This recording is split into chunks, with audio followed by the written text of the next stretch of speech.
Brother யாருக்காக ஆண்டவர் பேசுறான்னு தெரியல, சிஸ்டர் யாருக்காக பேசுறான்னு தெரியல. ஆனா மகளே, அவசரப்படாத மகளே, என் பலத்த கைக்குள்ள அடங்கிரு. நீ நினைக்கிற அங்க போனா எந்த சண்டையும் இல்லை, அங்க போனா எந்த வாக்குவாதமும் இல்லை, அங்க போனா நிம்மதியா இருக்கும். நான் நிம்மதியாச்சும் வாழுவேன் இல்ல, இந்த தொந்தரவு என்னால தாங்க முடியல, இந்த மன கஷ்டம் என்னால சகிக்கவே முடியல. நீ சிறுமைப்படுத்தப்படலாம், நீங்கள் அவமானப்படுத்தப்படலாம், உன் மனசு உடைஞ்சு போய் வந்திருக்கலாம். நான் கடந்து போகிற சிறுமை எவ்வளவு கஷ்டம் தெரியுமா? ஆனா ஆண்டவர் சொல்றாரு, கொஞ்ச நாளைக்கு நான் உன்னை உயர்த்துகிற வரைக்கும் அந்த பலத்த கைக்குள்ள நீ அடங்கி இரு.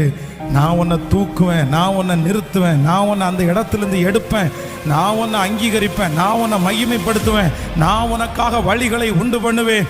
இந்த வருஷம் முடிகிறதுக்குள்ள நிறைய பேரை கர்த்தர் அவருடைய பலத்த கையினால எடுக்க போறாரு. ஏற்ற காலம் நிறைய பேருக்கு வரப்போகிறது.